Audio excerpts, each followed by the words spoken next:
And then, so are we just pulling it back to 1800 for cruise? Yep. Uncontrolled, yeah. And I did the wrong thing. Let me see my controls. Something's up. It wasn't just me and a... That wasn't. Nope. We're going to turn back this way. And we're going to go land.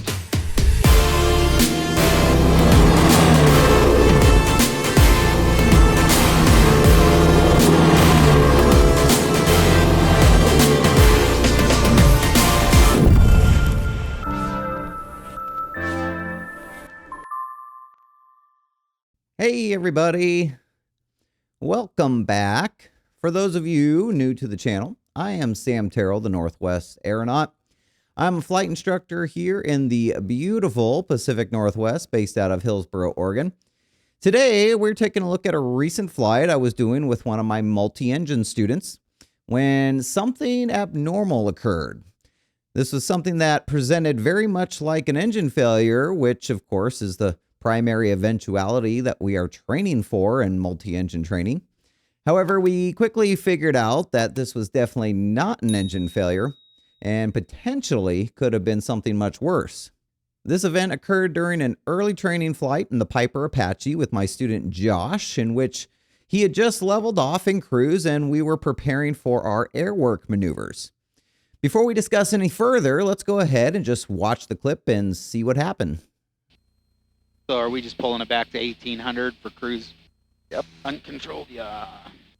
And I did the wrong thing. All right.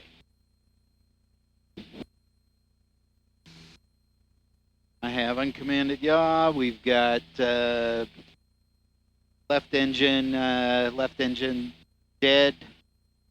Full throttle. Identify. So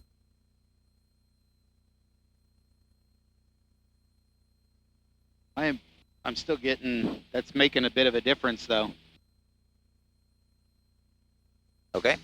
So I don't have a dead engine, but we've lost serious power in that engine. I'll put it back up. Oh. Yeah, that. I'm still identify, verify. Yeah, we're still getting power out of it though. Yep. Let me see my controls. It's everything needed to go up. Yep, everything does need to go up. Well, usually. I mean, let me see my controls. Your controls. Get on.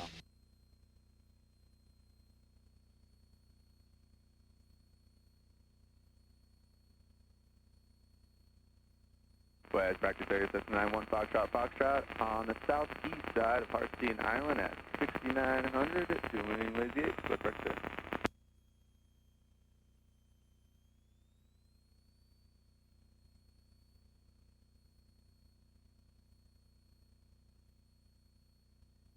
Huh.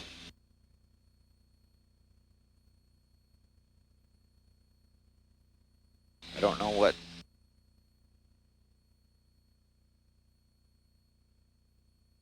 Something's up. That wasn't just me and a... That wasn't. Nope. We're going to turn back this way. And we're going to go land. Because I don't know what's going on. That's not you, it's not me. I didn't do anything. Yeah. Something's up.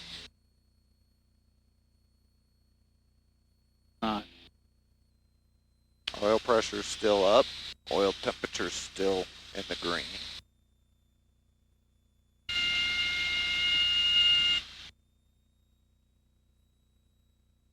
I don't see any indications of any problem other than that we need an exorbitant amount of right rudder. Yeah. So we got to get it back on the ground here and figure out what's going on, because your feet are not on the rudders, right? No, mine aren't. Okay. No, it was still taking a pretty good amount of force. Yeah, I mean it still is. Did you do something to put it into a... I didn't do anything. Okay, I figured that was just a VMC test. Nope. Okay, because it right in front of us. Yep, I see him. It was noticeably a hard hit. Yep, that was a weird vibration. I'm wondering if it's not the engine, but possibly rudder control or something. Yeah. It's very strange. I mean, I think it's a rudder thing because even when the engines are at idle, I'm still having to hold all this rudder. Yes. Like if I let go right now, it's Yeah. all the way over there. So it's very strange. We're going to figure out what it is.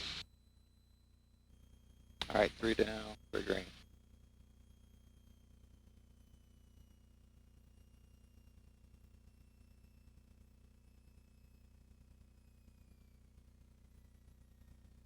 All right, brakes, please.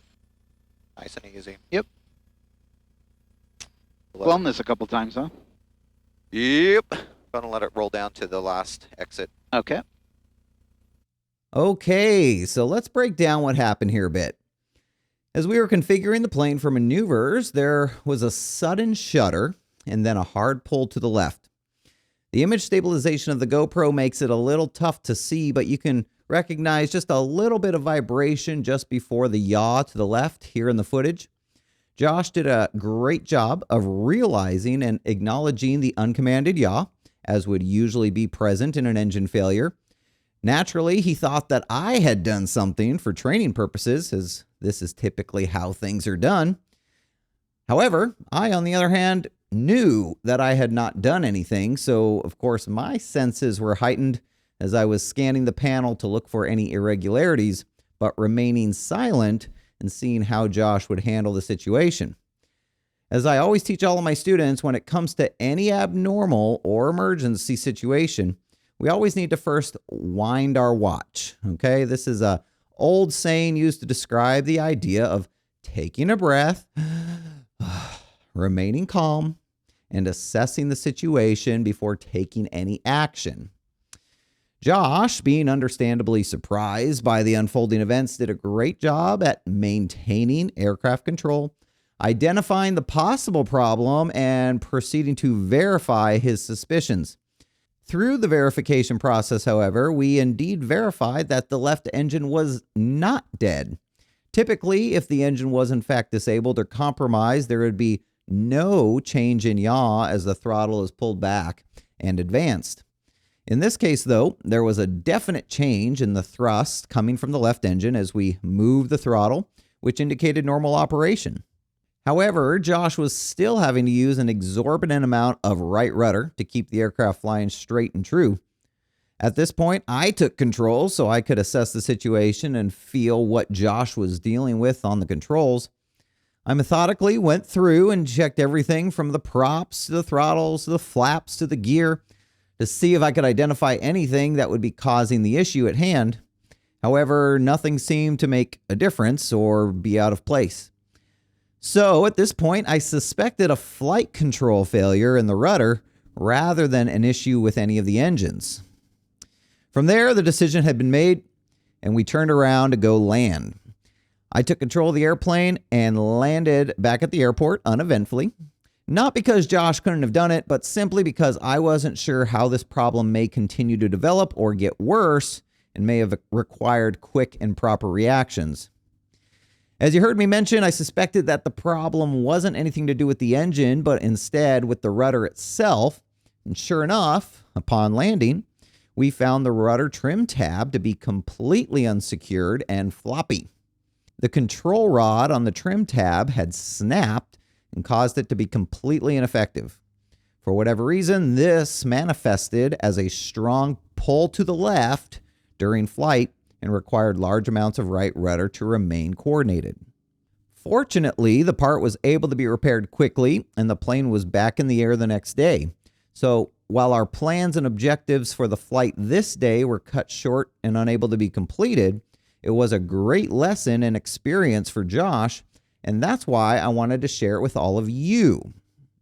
The lesson that I made sure Josh took away from this and that I hope all of you take away is that not all problems or engine failures in a multi-engine aircraft are actually engine failures.